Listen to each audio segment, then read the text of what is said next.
ada Renko. Silakan di bagian mana? Nih, silakan Mas. 2017. Kalau mereka menghormati, tangkap Peggy Peong, bukan Peggy Setiawan. Ya, nah itu pertama ya. Jangan ditutup-tutupi, itu 2016 handphone Vina Eki nggak dibuka, CCTV nggak dibuka. Kalau itu dibuka, baru ketemu tuh pembunuh yang sebenarnya.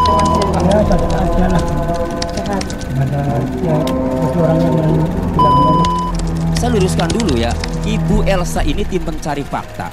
Jangan mencari fakta yang menyudutkan kuli bangunan saja. Tapi kita urutkan dari perencanaannya. Iya, Kalau diurutkan. perencanaannya Ibu sudah baca berkas itu enggak? Pak, perencanaannya Enggak. itu sebagian. Kedua, Dan kemudian tunggu, ya. jangan Anda bentak-bentak saya. Oh, Ya. nggak bentak. Ini gaya saya ini. Tampaknya kepercayaan publik terhadap Polda Jabar dalam kasus Cirebon ini berada pada titik nadir. Baru ngomong sedikit aja gue udah di banned ya. Jadi gue nggak bisa live sampai 1 Juli dan cuma bisa gue jadi guest doang. Aep, setelah saya lacakin, setelah saya analisa, dia itu ternyata peliharaan dari buzzer. Mampu bicara dengan apa adanya, karena rasanya ada begitu banyak hal-hal yang memang ditutupi. Itu Rudiana gitu maksudnya? Ya, Ya biang keroknya dari Aep itu bang. Asal muasal masalah ini, karena si Aep juga mungkin disetir. Atau asumsi saya, kemungkinan 3 DPO itu 3 DPO kasus narkoba. Jadi Bapak itu pertama kali melihat mayatnya pakai helm nggak? Pakai. Kata abang, kalau benar ini rekayasa, Rudiana kan dibilang Tidak melanggar tidak etik. melanggar etik. Saya tanya ke abang. Bukan Mbak, itu perutnya sakit deh, Bu. Itu sama siapa? Saya masih kamu.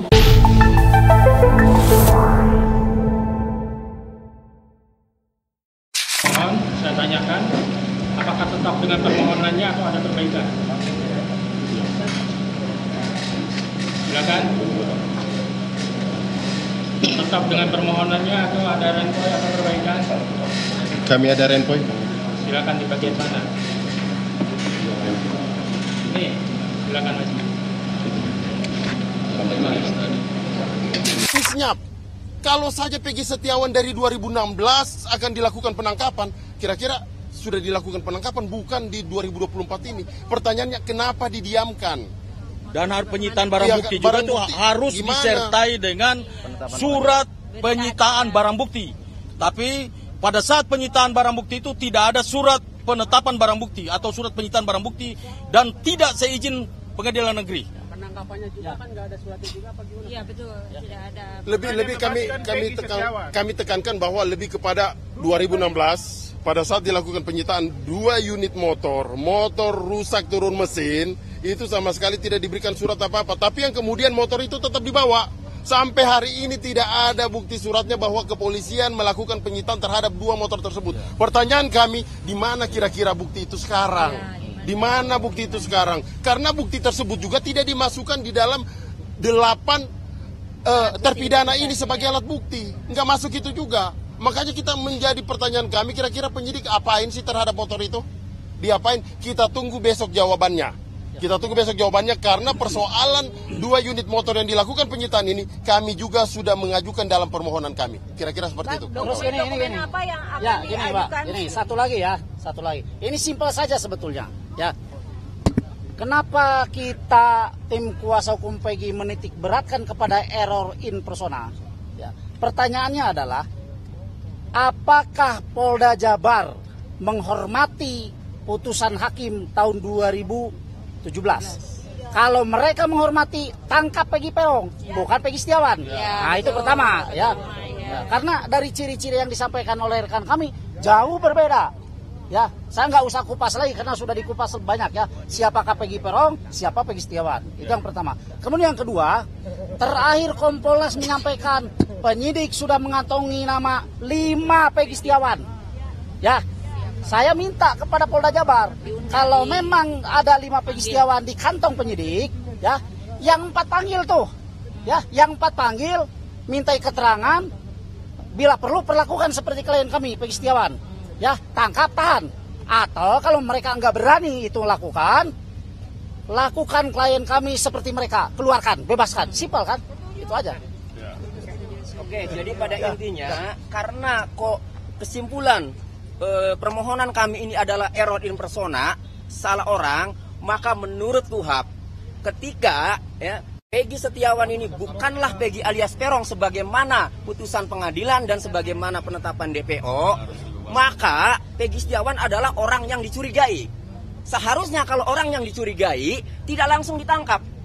Lakukan pemanggilan dulu, lakukan pemeriksaan dulu sampai ditemukan 2 alat bukti bahwa pelaku pembunuhan dan atau pemerkosaan itu mengarah ke Peggy Setiawan. Baru itu saya acungi jempol kalau penyidik seperti itu. Tetapi nyatanya ya hanya menurut penyidik bahwa Peggy Setiawan itu adalah Peggy alias Peron, sementara ya dari ciri-cirinya berbeda, dia melanggar prosedur ya. Ada peraturan Kabareskrim ya, ada putusan Mahkamah Konstitusi. Fatal. Yang paling penting sebelum ditetapkan sebagai tersangka harus diperiksa dulu sebagai saksi. Nyatanya ini langsung ditangkap kemudian ditetapkan sebagai tersangka. Itu jadi error in persona, tetapi tidak dilakukan pemanggilan dulu, tidak dilakukan pemeriksaan dulu sebagai saksi, langsung ditetapkan sebagai tersangka. Ditangkap kemudian ditetapkan sebagai tersangka. Kita tunggu besok jawaban apa yang membuat penyidik, alat bukti apa yang membuat penyidik menetapkan klien kami yang jelas-jelas Peggy Setiawan bukan Peggy alias Peron kemudian menjadi tersangka. Demikian. Apa yang tadi ajukan untuk menjadi alat bukti nanti untuk mengatakan bahwa ini Peggy ini salah tangkap? Oh itu nantilah. Nantilah. Nggak bisa kita buka itu nanti bocor. Nanti ada kejutan berikutnya, kejutan berikutnya di pengadilan nanti. Hanya yang saya mau katakan begini, bahwa dengan pernyataan termohon tidak akan menghadirkan saksi, menurut kami itu sangat bagus banget buat kami. Karena keuntungan besar buat kami. Karena sekarang saksi itu merupakan satu alat bukti. Dalam perkara pidana 184 KUHAP, saksi itu berada paling depan. Kami yakin ya, penyidik Polda Jawa Barat tidak akan bisa melengkapi alat bukti karena memang alat buktinya itu memang tidak ada. Kan kami sudah sering berteriak, apa alat bukti yang dimiliki oleh penyidik ya, sehingga menetapkan kami sebagai tersangka. Tidak akan bisa hanya ijazah, KTP, kemudian raport ya, kemudian mencari-cari ada enggak afiliasi atau anggota geng motor, kemudian mencari-cari ada enggak jakmania garis keras anggotanya, kan hanya mencari-cari itu. Sementara alat bukti yang bisa menunjukkan Peggy Setiawan sebagai pelaku, sebagai pelaku yang melakukan tindak pidana pembunuhan, itu tidak ada. Kami jamin itu tidak ada. Jadi buat penyidik, sudahlah ya. Penyidik itu seharusnya melakukan penyidikan atas kasus pembunuhan Pina Eki ini. Harusnya berangkat dari handphonenya Pina Eki. Pina punya handphone, Eki punya handphone, dalam putusan pengadilan itu ada. Diusutlah dari situ. Jangan ditutup-tutupi. Itu dari 2016 handphone Pina Eki nggak dibuka, CCTV nggak dibuka. Kalau itu dibuka, baru ketemu tuh pembunuh yang sebenarnya. Silakan ya, kalau nggak percaya. Udah dibuka saja itu handphone percakapan atau riwayat handphone Pina Eki, kemudian CCTV-nya dibuka. Dibuka masih ada itu CCTV-nya. Tanyakan ke Pak Ibtu Rudiana itu yang pertama kali mengamankan. Ya, sakit aja. Saya udah normal lagi, kayak tadi yang waktu pertama tuh. Pertama kan nggak bisa ngomong, sekarang bisa ngomong, bisa apa. Ya baik aja lah. Ya. Saat ini seperti apa kondisi Sudirman sendiri, Pak? Ya sehat aja lah. Sehat. Ada ya seperti orang yang lain bilang ngomong ini itu baik aja lah. Apa? Tadi ada ngobrol apa aja, Pak? Sudirman? Biasa. Yang ngomong yang benar itu jangan sampai salah gitu. Yang udah yang ininya pokoknya jangan sampai retot lah ngomongnya. Tadi Sudirman ngomong apa ke Bapak, Pak, selama di Polda ini? Ya gitu aja, cuma saja aja gitu aja. Ada yang pesan khusus disampaikan nggak dari Sudirman? Ya nanti gitu, kalau bisa ini bisa kan di sini gitu, bisa teleponan gitu, makanan gitu. Pertama, kami ingin tanya Ibu dulu biar informasi itu clear. Ibu selaku tim pencari fakta sudah ke Disduk Capil. Saya mau tanya, Ibu jawab. Yang dirubah itu datanya bapaknya Peggy, Rudi Irawan, atau Peggy Setiawan? Biar clear, masyarakat Indonesia menanti.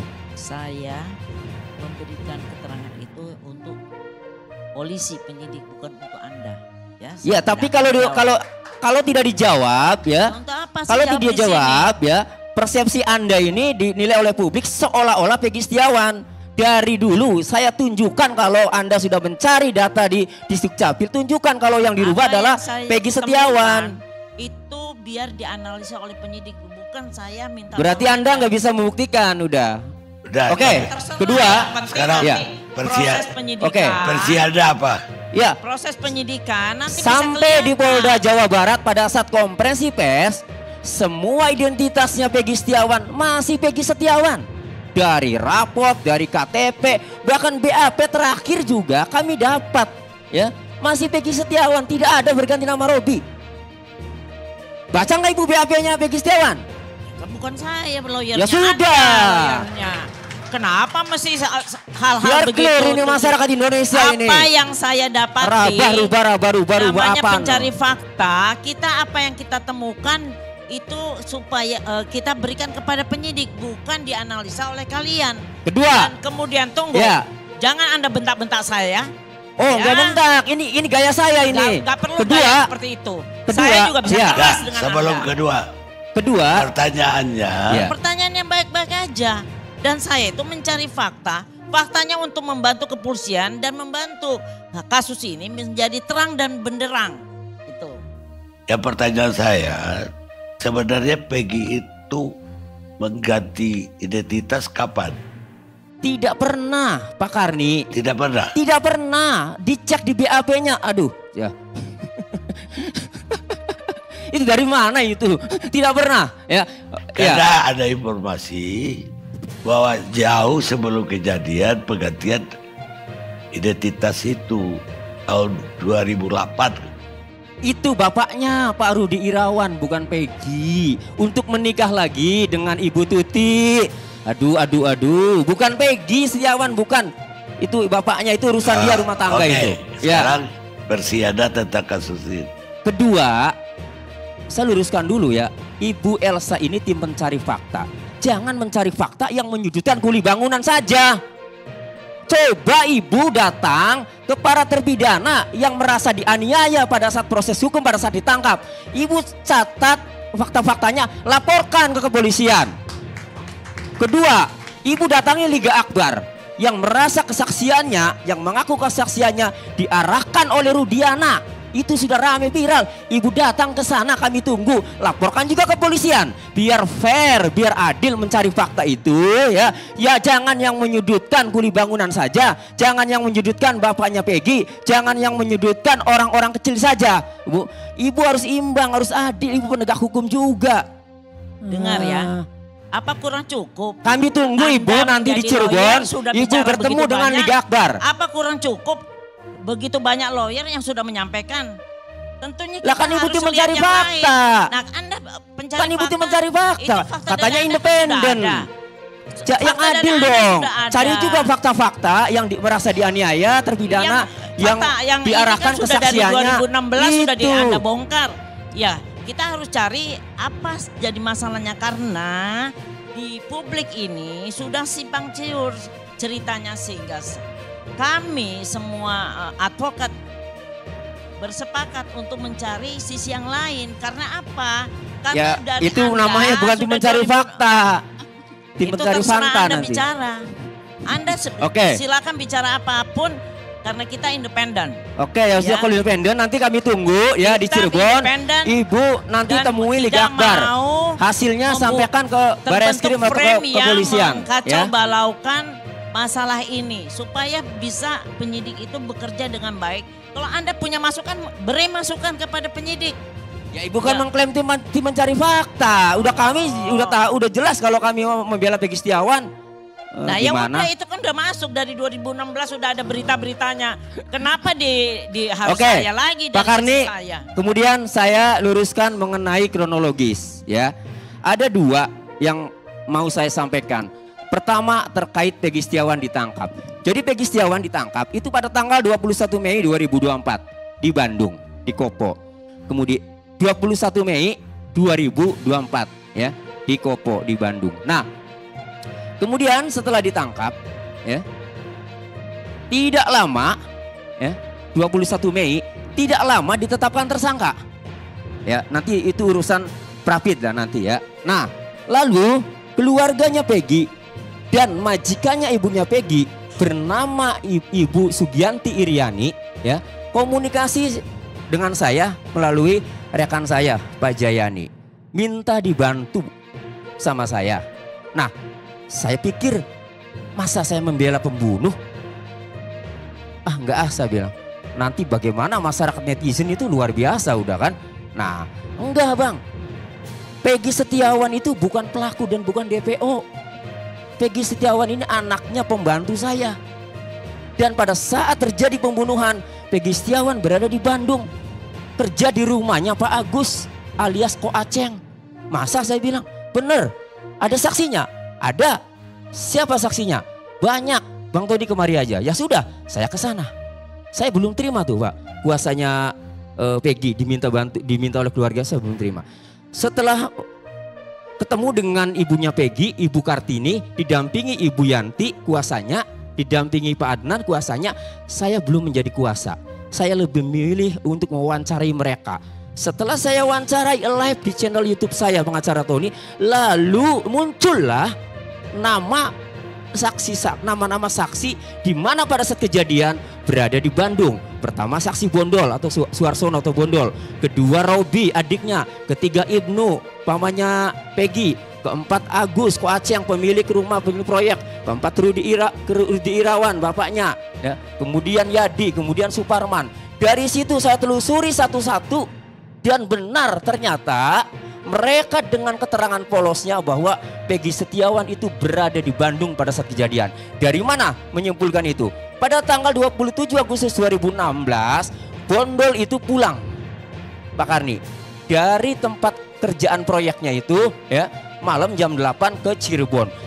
Diantar oleh yang namanya Peggy Setiawan, oleh Ibnu, oleh Robi adiknya Peggy, Robi Setiawan. Diantar sampai ke jalan raya menuju angkot. Setelah dapat angkot ya, 3 orang itu, Peggy Setiawan, Ibnu dan Robi adiknya balik lagi ke Bedeng. Sementara Bondol ke Cirebon. Sampai di Cirebon jam 11 malam. Begitu mau pulang ke rumah, melihat rame-rame di jembatan Talun Flyover itu, yang pada saat itu orang semua menyangkanya kecelakaan. Kemudian dia pulang ke rumah. Setelah sampai rumah 3 hari kemudian, Bondol mendengar bahwa rumahnya ibunya Peggy Setiawan digerebek oleh anggota dan diamankan 2 unit sepeda motor, 1 Suzuki Smash warna pink, yang 1 Jupiter dibawa oleh polisi. Jupiter ini motor yang dipinjam dari pamannya Peggy untuk nyetep karena motor Smashnya nggak bisa dijalankan sudah lama. Ya. Nah, kemudian Bondol dengar, datanglah ke ibunya Peggy. Ibunya Peggy mengatakan polisi itu mengatakan menuduh pelakunya menuduh Peggy. Lah, pada saat saya pulang, Peggy itu ada di Bandung, nganter saya sampai angkot jalan raya lalu balik lagi. Kenapa bisa ingat? Karena tadi kecelakaan pada saat Bondol nyampe jembatan kan, melihat kecelakaan rame-rame tadi, kemudian 3 hari kemudiannya kan digerebek oleh polisi, sehingga sangat ingat si Bondol itu memang pada saat kejadian itu ada di sana, ada di Bandung karena nganter Bondol. Itu. Nah, itu ada keterangan saksi selain saksi mahkota. Itu saksi mahkota kan mereka kan. Saya tidak tanya mahkota. Dia saksi di luar itu. Mahkota, nggak ada karena mereka di situ. Jadi saksi silangnya. Iya, saksi mahkota saya bilang, saya sampaikan. Untuk yang sudah terpidana. Iya, betul. Alat bukti lain, Bu? Alat bukti yang menyatakan yang tidak bisa dihindari oleh para terhukum ini ada nggak? Iya, alat-alatnya barang pukulan-pukulan itu. Ya, di pukulan itu ada enggak hasil forensik bahwa batu itu terkait dengan para terpidana ini? Atau kayu ini berasal dari terpidana ini? Ada enggak? Yang saya ketahui hanya waktu itu keterangan saja. Kan saya... Iya, ini batu, ini kayu, atau apalah. Ada enggak hasil forensik yang terdakwa ini tidak bisa mungkiri bahwa ini betul pernah dipegang, ini betul pernah dilakukan, entah tertangkap CCTV, entah ada di situ sidik jarinya. Yang CCTV kan jelas. Entah ada di bajunya itu DNA daripada korban yang nimpil pada para terdakwa. Yang kita baca bahwa di dalam vagina... Bukan yang dibaca itu ada enggak itu? Ya dibaca, saya kan baca. Ya ada enggak DNA-nya ini nempel di sini? Ya tidak ada hal itu, ada. tapi visum ada. Ada enggak ini sini? Ya visum itu tidak menyatakan bahwa pelakunya itu adalah terdakwa.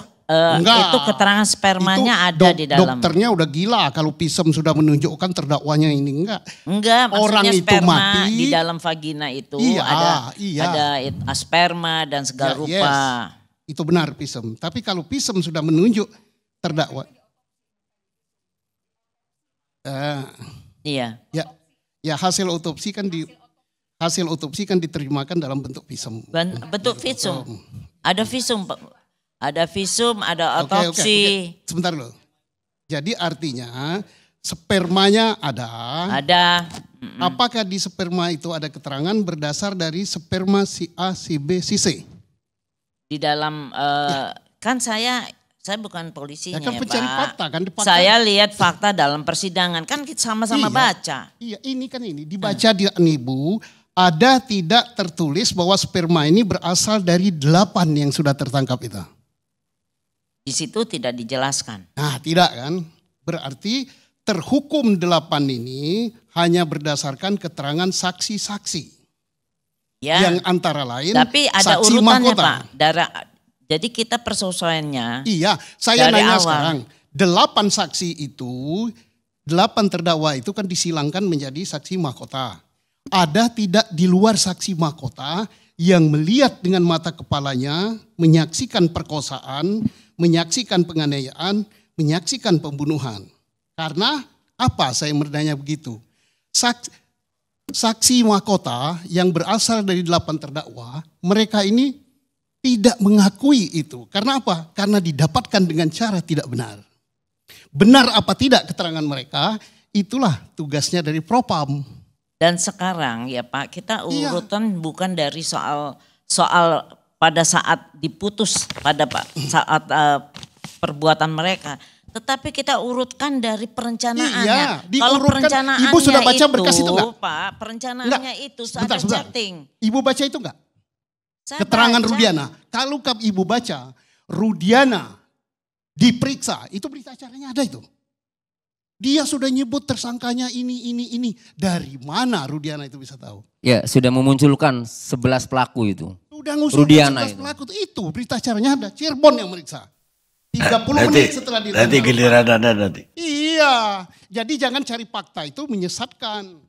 Saya sampaikan bahwa perencanaan ini sudah dimulai. Ibu baca dulu itu. Saya sudah baca. Ya kalau belum, baca Pak. Ibu berarti bacanya Ibu, kalau BAP Pak, Bu, kalau BAP Pak Rudiana nggak ada yang punya, Bu. Ibu nggak ada yang punya ini. Iya, saya nggak ada, Bu. Sama yang kita punya sama itu membaca, BAP sama-sama para baca. tersangka. Tapi perencanaan ini kan dari mulai dan mereka juga ada chatting yang saya temukan. Dari yang mulai kita itu sampaikan. salah. Chatting itu. Rudiana itu tidak boleh nangkap. Dia polisi, yes, tapi ini bukan tertangkap tangan. Tapi di Propam, Pak. Jangan dibelokkan periksa Propam. Loh kan memang Propam yang berhak kalau dia bersalah. Bukan saya yang bersalah. Kenapa jadi saya kan. Loh enggak, saya Propam. Ibu ngasih keterangan nggak benar salah. Loh tidak. Bacaan Ibu itu baca itu. Sama kita enggak, sama Ibu belum punya ini, Bu. Ibu belum punya BAP ini, kita Bu. udah dapat semuanya. Belum, Bu. Ibu BAP itu baru. Giliran. Kita mulai dari perencanaannya sudah ada, Pak. Itu di dalam BAP para tersangka, Ibu. Tunggu, BAP tersangka kan nggak jadi analisa yuridis dari majelis hakim. Tapi Bu, faktanya semua pada saat sidang adalah fakta yuridis. Bu, pada saat sidang semua diarahkan harus sesuai BAP. Bagaimana diarahkan? Kalau kalau memang diarahkan nggak perlu si keluarga Udah, itu cari fakta itu tolong diangkat fakta yang benar. Ya, ini Jangan memang cari membuat-buat ya. Fakta yang benar kami menyampaikan, tetapi nanti diolahnya oleh penyidik, bukan saya yang melakukan penyidik. Konferensi pers, semua identitasnya Peggy Setiawan masih Peggy Setiawan. Dari rapot, dari KTP, bahkan BAP terakhir juga kami dapat, ya masih Peggy Setiawan, tidak ada berganti nama Robi. Baca nggak Ibu BAP-nya Peggy Setiawan? Ya kan bukan saya lawyernya. Ya sudah. Lawyernya. Kenapa mesti hal-hal Biar begitu? clear ini masyarakat Indonesia apa ini. Apa yang saya dapati? Baru namanya apa? Pencari fakta. Kita apa yang kita temukan itu supaya kita berikan kepada penyidik, bukan dianalisa oleh kalian. Kedua. Dan kemudian tunggu. Ya. Jangan Anda bentak-bentak saya. Oh, nggak bentak. Ini gaya saya ini. Nggak perlu kedua, gaya seperti itu. Kedua, saya juga bisa keras dengan sebelum Anda. kedua, pertanyaannya. Pertanyaan yang baik-baik aja. Dan saya itu mencari fakta. Faktanya untuk membantu kepolisian dan membantu kasus ini menjadi terang dan benderang. Ibu Elsa ini tim pencari fakta. Jangan mencari fakta yang menyudutkan kuli bangunan saja. Coba ibu datang ke para terpidana yang merasa dianiaya pada saat proses hukum, pada saat ditangkap. Ibu catat fakta-faktanya, laporkan ke kepolisian. Kedua, ibu datangi Liga Akbar yang merasa kesaksiannya, yang mengaku kesaksiannya diarahkan oleh Rudiana. Itu sudah rame viral. Ibu datang ke sana, kami tunggu. Laporkan juga ke kepolisian. Biar fair, biar adil mencari fakta itu ya. Ya jangan yang menyudutkan kuli bangunan saja. Jangan yang menyudutkan bapaknya Peggy. Jangan yang menyudutkan orang-orang kecil saja. Ibu harus imbang, harus adil. Ibu penegak hukum juga. Dengar ya. Apa kurang cukup? Kami tunggu Ibu nanti di Cirebon. Ibu bertemu dengan Liga Akbar. Apa kurang cukup? Begitu banyak lawyer yang sudah menyampaikan. Tentunya kita kan Ibu harus tim mencari lihat fakta. Nah, Anda pencari kan Ibu tim fakta, mencari fakta. fakta Katanya dari independen. Yang adil dong. Cari juga fakta-fakta yang merasa dianiaya, terpidana, yang diarahkan ini kan kesaksiannya. Sudah dari 2016 sudah Anda bongkar. Ya, kita harus cari apa jadi masalahnya, karena di publik ini sudah simpang siur ceritanya, sehingga kami semua advokat bersepakat untuk mencari sisi yang lain. Karena apa? Karena Ya, dari itu Anda namanya bukan tim mencari fakta. Tim mencari fakta Anda nanti. bicara. Anda silakan bicara apapun karena kita independen. Oke, ya sudah, kalau independen nanti kami tunggu ya di Cirebon. Ibu nanti temui Liga Akbar. Hasilnya sampaikan ke Barreskrim atau ke kepolisian. Kacau balaukan masalah ini supaya bisa penyidik itu bekerja dengan baik. Kalau Anda punya masukan, beri masukan kepada penyidik. Ya Ibu kan mengklaim tim mencari fakta. Udah jelas kalau kami membela Peggy Setiawan. Nah ya udah, itu kan udah masuk dari 2016, sudah ada berita-beritanya. Kenapa harus saya lagi dari Pak Karni, saya? Itu hasil pemeriksaan Rudiana. Oh, jadi nama itu keluar dari mulut Rudiana. Tidak dari yang lain. Kemudian baru ya jam 20 lewat 20 baru meriksa tersangka pertama, yaitu Eko Ramadhani. Dan seterusnya. Apalagi Sudirman itu diperiksa 1 September. Jadi Rudiana sebagai korban yang diperiksa pertama kali sebagai pelapor sudah memunculkan 11 pelaku. Padahal dia berada di rumah. Tahunya juga dari Aibtu dari teman anggotanya itu kan.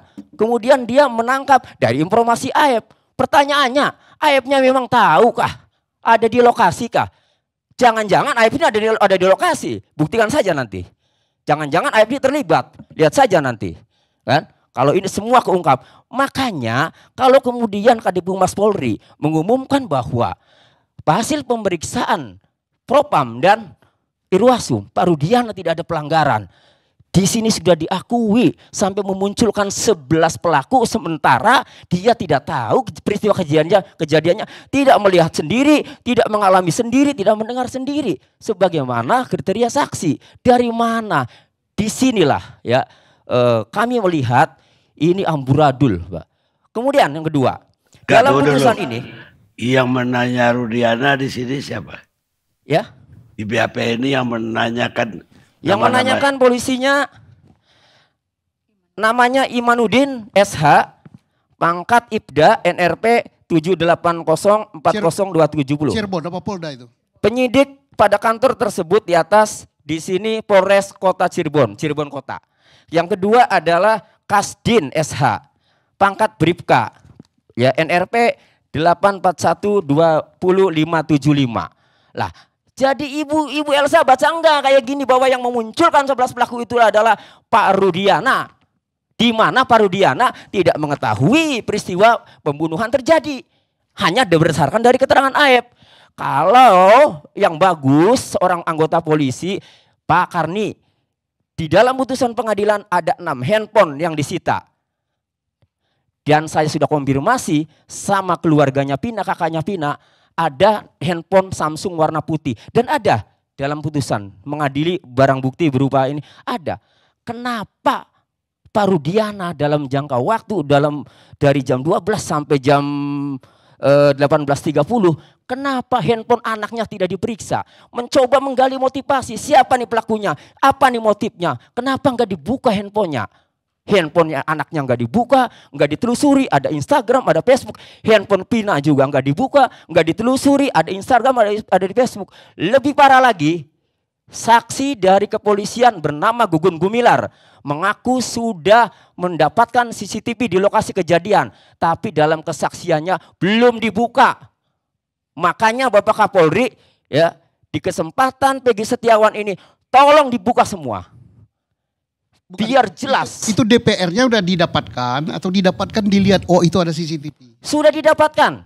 Maksud didapatkan itu diambil DPR-nya atau didapatkan tuh ditemui maksudnya? Apa arti didapatkan itu? Keterangan saksi Pak Gugum Gumilar ini ya sudah mengecek di CCTV yang berada, bahwa saksi sudah mengecek CCTV yang ada di lokasi kejadian. Namun CCTV belum dibuka. Oh, berarti udah diambil. Udah diambil. Bayangkan untuk menghukum orang sampai seumur hidup, main-main belum dibuka. Padahal itulah yang dimaksud oleh Bapak Kapolri, metode scientific, pendekatan scientific crime investigation. Ya, Pak Susno. Di antaranya itu. Kemudian di dalam putusan juga tidak ada yang namanya sidik jari. Ya, apakah balok itu dipegang oleh siapa? Oleh Rivaldi kah? Tidak ada sidik jari. DNA apalagi satu sperma, dihukum semua 7 orang memperkosa. Hebat kan? Makanya inilah 2 hal. Pertama, kami menyikapi Peggy Setiawan ini dari mana, ya?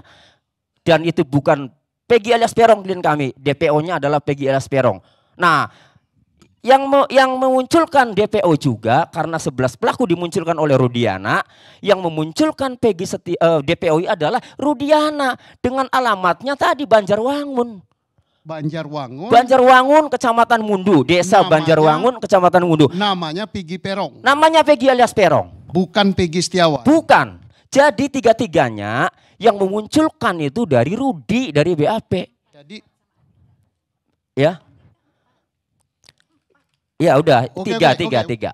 Oke ya. Jadi Peggy yang persoalan nama salah dengan yang ini beda, alamat beda, ciri-cirinya beda. Ya, makanya pada saat Rudiana di BAP sampai memunculkan 3 DPO, alamatnya semua di Desa Banjarwangun, Kecamatan Mundu, Kabupaten Cirebon. Pertanyaannya muncul dari mana dia? Lalu kemudian ditindaklanjuti oleh Polda Jawa Barat dengan alamat identitas yang sama. Dengan ciri-ciri yang tidak tahu karena di sini tidak ada ciri-cirinya. Nah, jadi kami melihat ya sudah kalau Polda Jawa Barat berarti tidak menangkap DPO sesuai alamat itu. Betul. Tidak sesuai dengan ciri-ciri.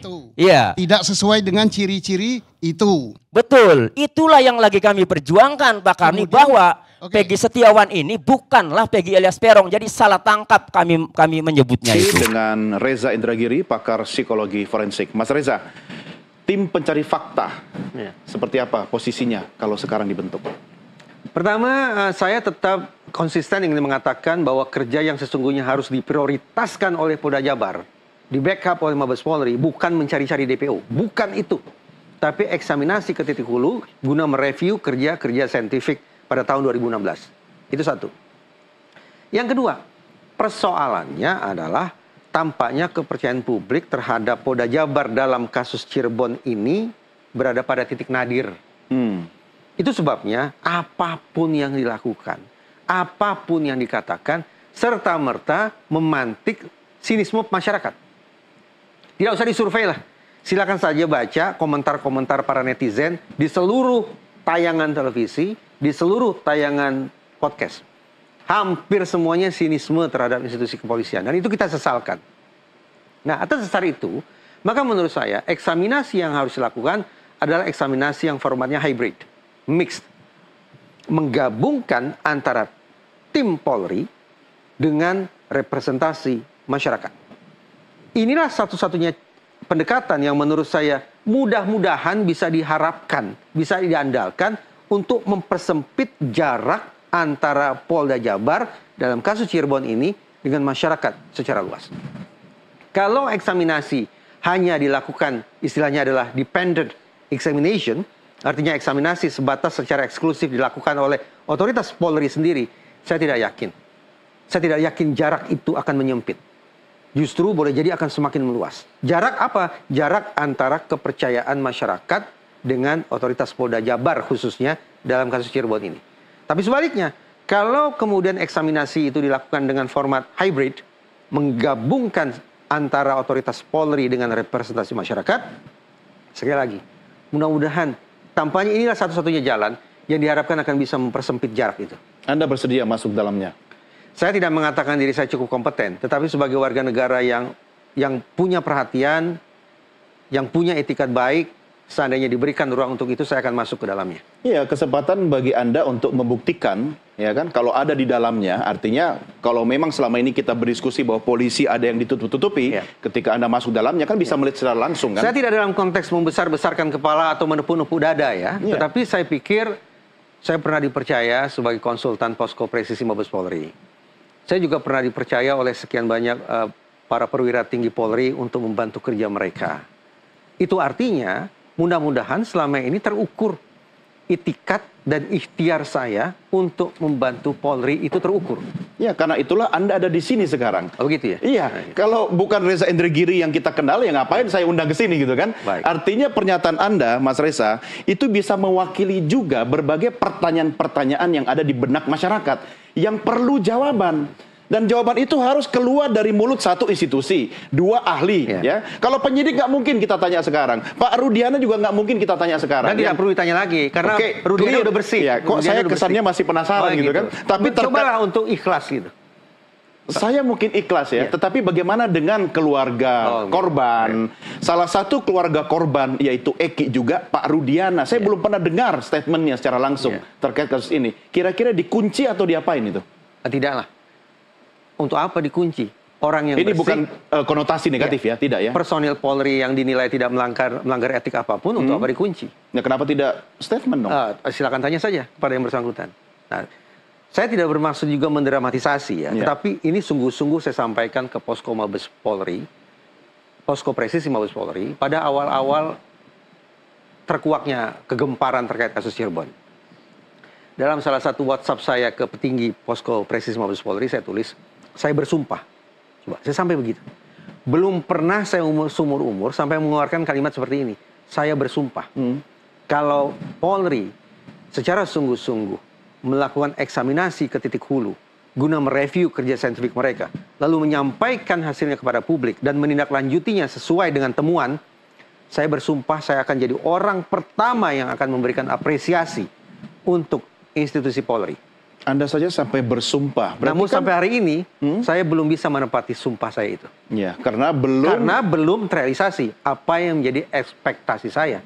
Justru sebaliknya. Jangan-jangan Anda berani bersumpah karena Anda yakin tidak akan pernah terrealisasi. Oh tidak, karena justru saya sebetulnya yakin bahwa pertama, Polri sendiri yang mengklaim bahwa di dalam organisasi mereka itu sangat banyak personil Polri yang baik, yang profesional, yang bertanggung jawab dan seterusnya. Ya, yang jelek itu oknum. Oknum, sehingga tidak ada persoalan, tidak ada kesulitan semestinya untuk meminta pertanggungjawaban para oknum. Satu, karena jumlah mereka sangat kecil. Kalau kita asumsikan mereka jumlahnya kecil.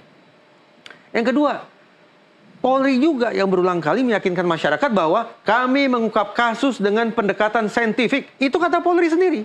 Nah silakan review berarti, konsekuen saja. Lakukan review untuk menakar, saya ulangi sekian kali ini, takar ulang, review kerja saintifik mereka dalam kasus Cirebon. Ya, kalau mengutip statement Kapolri yang tadi Anda katakan, ya soal bagaimana direview secara saintifik, bukankah itu sebenarnya pernyataan Kapolri yang dengan bahasa obrolan warung mengatakan bahwa anak buah gue sebenarnya nggak kompeten ini pada waktu kasus ini gitu. Jadi ini buka borok sendiri nih, sementara Kadif Humasnya berkata profesional, kehati-hatian, dan tidak ada kepentingan tertentu. Ya. Simpulan, memang di samping kerja-kerja penegakan hukum, mengurai kembali benang kusut kasus pidana ini, komunikasi Polri, baik itu ke publik maupun sesama mereka sendiri, harus betul-betul dibenahi. Kalau tidak, dari hari ke hari, tampaknya kepercayaan kita akan kian terdegradasi. Harusnya ada upaya komunikasi krisis, yang terjadi malah makin krisis ya. Kadang-kadang muncul ekspresi-ekspresi barangkali untuk mencairkan suasana, tetapi tidak begitu pada tempatnya. Yang tempo-tempo saya lihat ditampilkan oleh teman-teman di Humas. Nah, mudah-mudahan itu juga bisa menjadi koreksi. Untuk menunjukkan bahwa ya kita sungguh-sungguh. Kita punya keseriusan untuk menguraikan benang kusut ke belakang dan memastikan jalan ke depan lempeng daripada yang kemudian banyak diperguncingkan oleh masyarakat. Ya, ada waktu kurang lebih 1 minggu sampai tanggal 1 Juli 2024. Dalam beberapa hari bisa saja ada hal-hal yang terjadi. Apa yang akan terjadi ketika kemudian polisi memang sengaja mengulur waktu sehingga nanti P21 sehingga langsung masuk pada sidang perkara atau? Saya akan menggunakan kalimat positif ya. Jadi saya tidak sedang menyusun redaksional kalimat dengan penuh prasangka, tidak. Tapi kalimat yang positif. Dukungan yang konstruktif bahwa untuk memastikan bahwa proses penegakan hukum ini bisa berlangsung secara tanda petik sempurna, seluruh alat negara perlu hadir. Polri, khususnya Polda Jabar, perlu didampingi secara ketat oleh Kompolnas. Hakim tunggal yang bekerja di pengadilan negeri juga perlu ditempel secara ketat oleh komisi yudisial. Dengan kehadiran komisi-komisi semacam itu, mudah-mudahan seluruh lembaga penegakan hukum ini akan bisa bekerja secara prosedural, proporsional, dan profesional. Plus, ini perkataan Kapolri yang luar biasa, memenuhi rasa keadilan. Luar biasa loh ini. Ini beyond bahasa-bahasa normatif, memenuhi rasa keadilan. Artinya, sungguh-sungguh merupakan kewajiban yang tak bisa dielakkan oleh seluruh personil Polri, terutama di Polda Jabar dalam kasus ini, adalah membaca ekspektasi masyarakat, membaca dahaga para terpidana dan keluarga mereka akan keadilan. Kan gampang saja kalau Kapolri tinggal perintahkan anak buahnya, kenapa harus statement keluar seperti itu? Bagian dari strategi komunikasi krisis kah? Kadang begini, menjelang akhir, kepaduan itu agak berkurang. Sudah mulai... kekompakan itu mulai agak berkurang. Ketika ada tanda-tanda gerbong mulai berjalan, penumpang seolah sibuk mencari kursinya masing-masing. Mudah-mudahan ini ilustrasi fiktif belaka yang tidak akan menjadi kenyataan. Kita sedang tidak membahas Titanic yang karam itu kan. Kemudian semua orang berlompatan berlarian. Seolah-olah SDM kan selamatkan diri masing-masing. Mudah-mudahan tidak begitu kan. Akhirnya Kapolrinya pun juga ditinggalkan begitu. Menjadi kesepian. Tapi mudah-mudahan ini hanya sebuah ilustrasi fiktif belaka. Imajinasi yang tidak akan pernah menjadi kenyataan. Saya curiga kita, termasuk masyarakat, dibiarkan memiliki nalar dan ilustrasi fiktif itu sampai batas waktu kita marahnya hilang, capek, kemudian akhirnya jadi apatis begitu. Berdasarkan riset, kalau apatisme masyarakat terhadap institusi kepolisian tak lagi terbendung, akan ada 2 manifestasinya. Pertama, masyarakat akan enggan bekerja sama dengan institusi kepolisian dalam kerja-kerja pengamanan masyarakat. Siskamling tidak tertarik, melapor tidak tertarik, telepon 112 tidak tertarik, dan seterusnya dan seterusnya. Dan yang kedua, animo untuk menjadi personil polisi pun akan anjlok.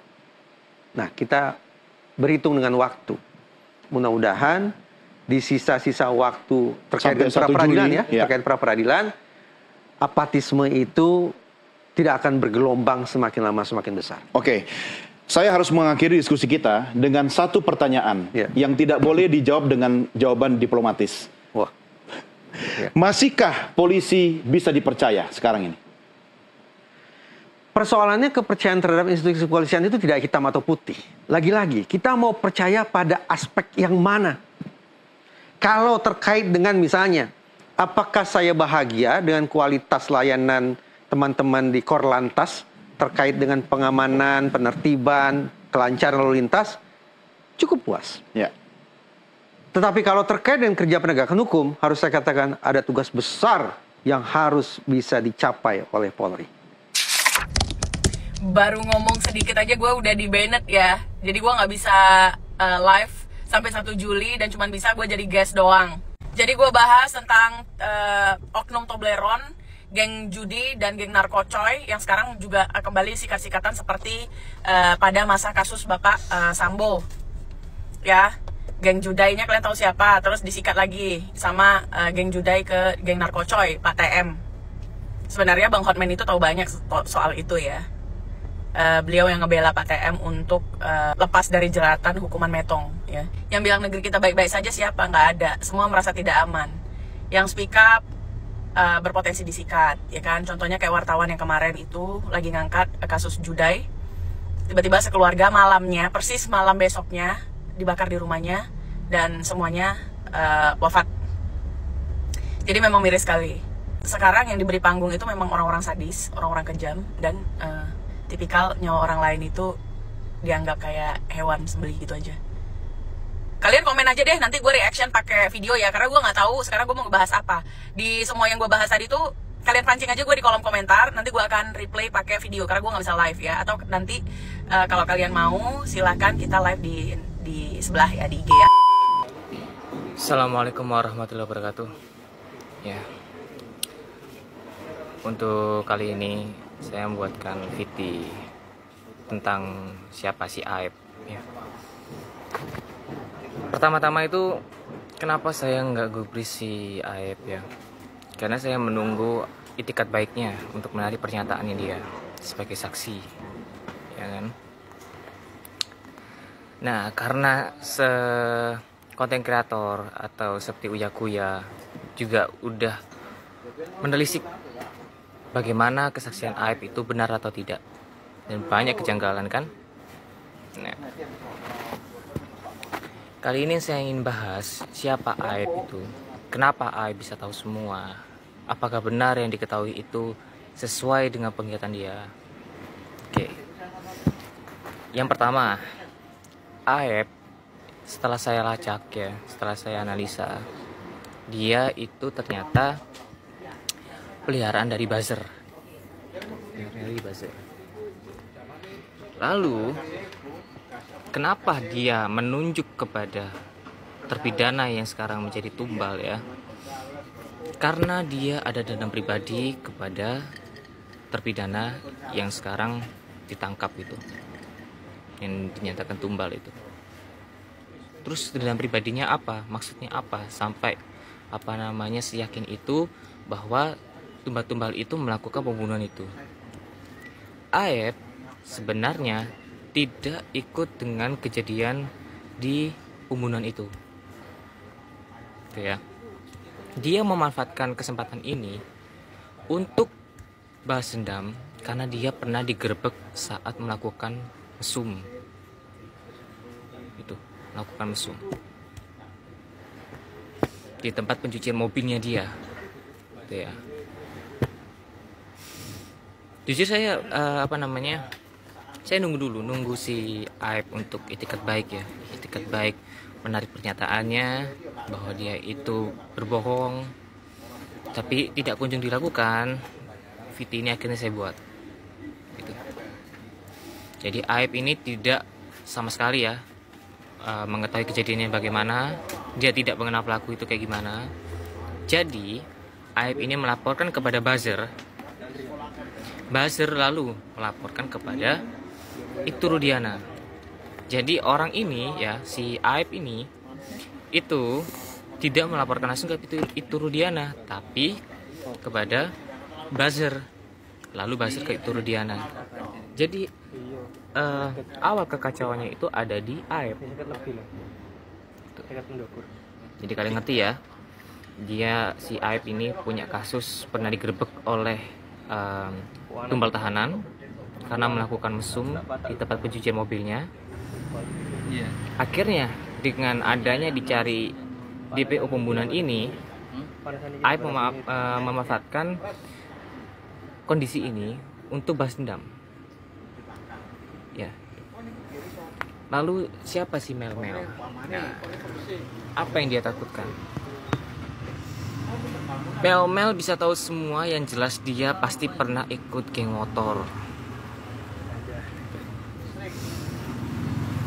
Coba tanya aja ke Mel.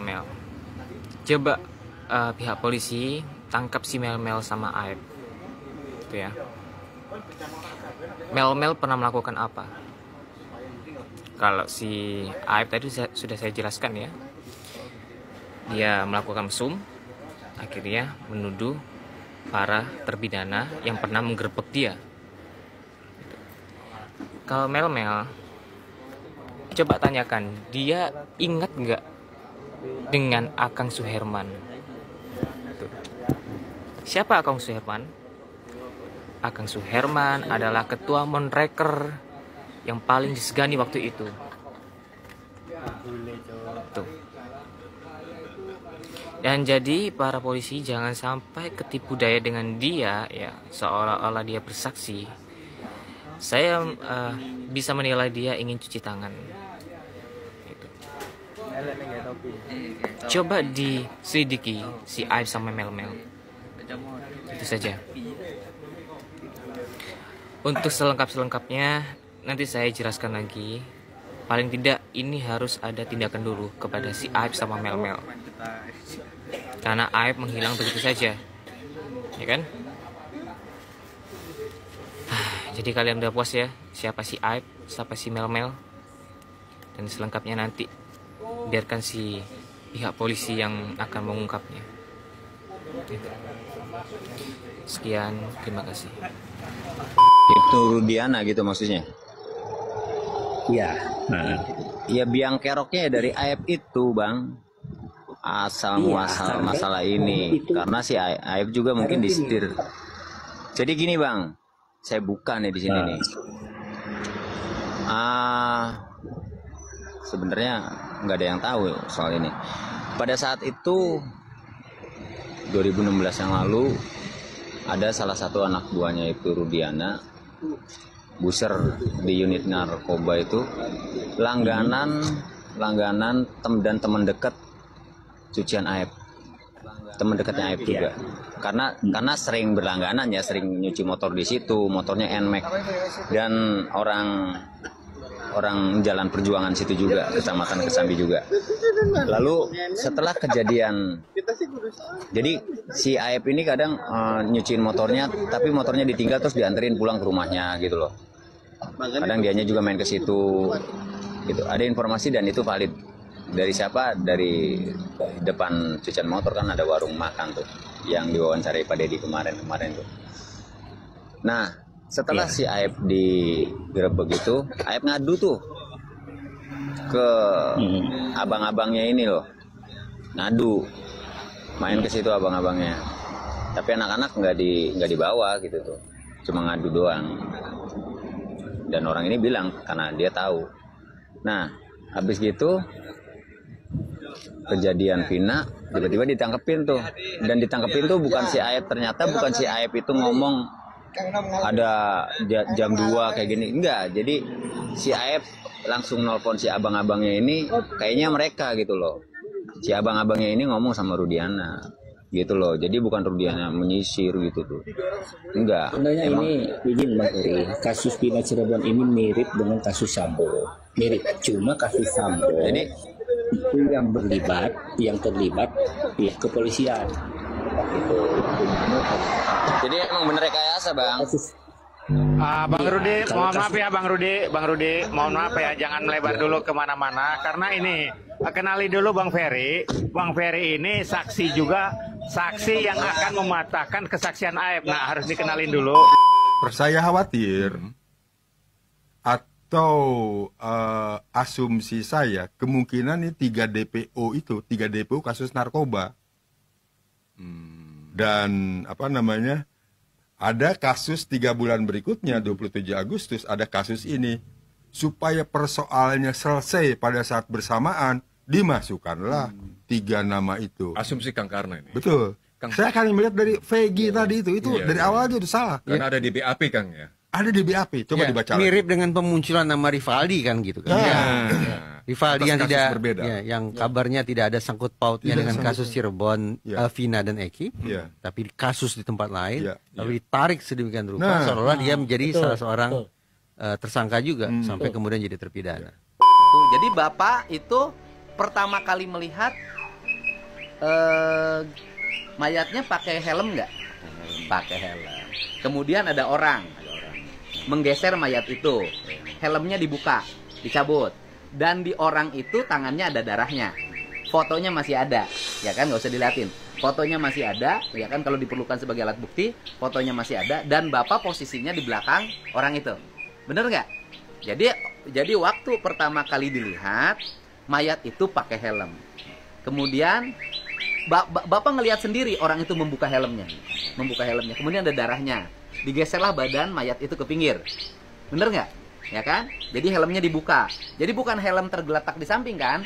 Asalnya helmnya dipakai. Jadi ketika dilihat dalam posisi pakai helm. Helmnya dibuka oleh orang yang Bapak tidak kenal.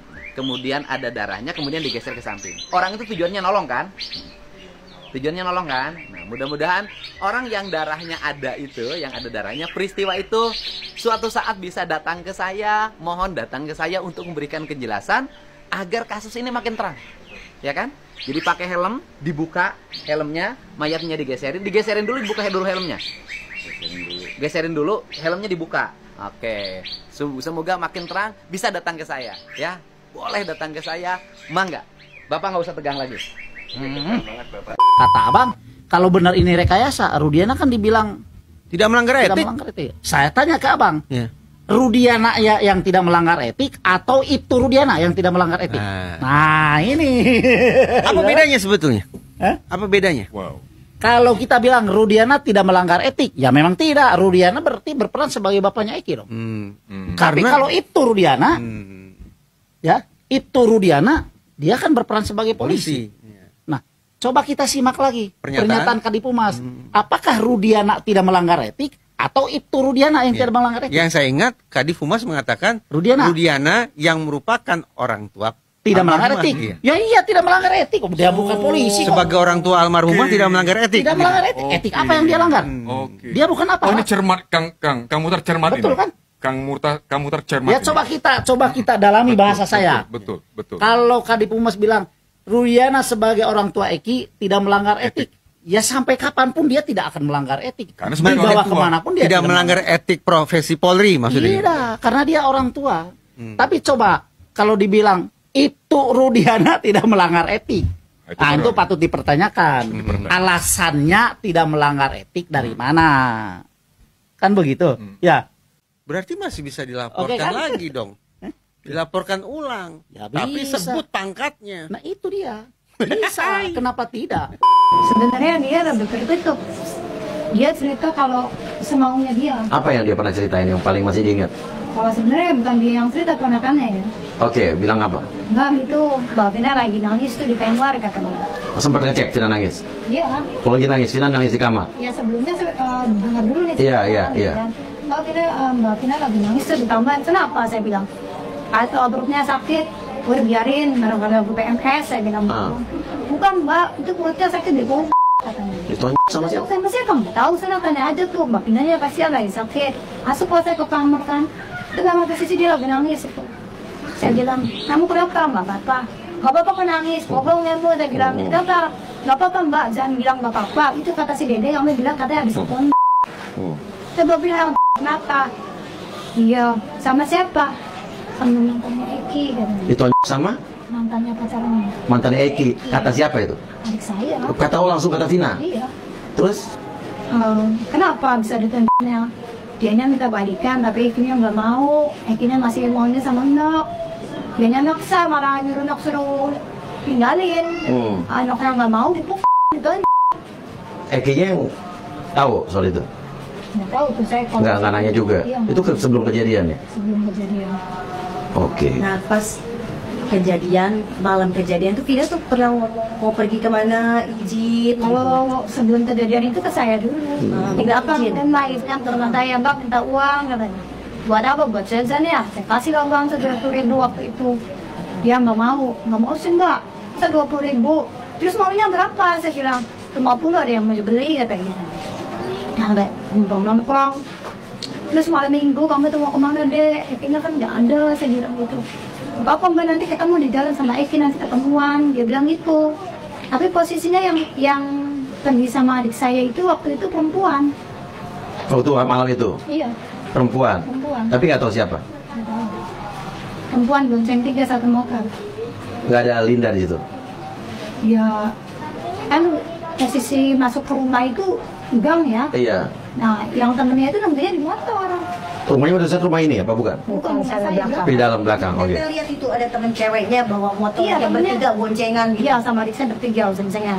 Temennya memang cewek, yang satu gemuk, satunya kurus. Iya. Satu kurus itu badannya ya saya bilang mirip Linda ya kurusnya. Iya. Cuman kan kata Linda nggak pernah kesini. Oh, Linda bilang nggak pernah kesini. Iya, berarti kan salah orang gitu. Oke. Karena memang mukanya sendiri saya nggak tahu karena di motor. Itu dijemput berarti Vina.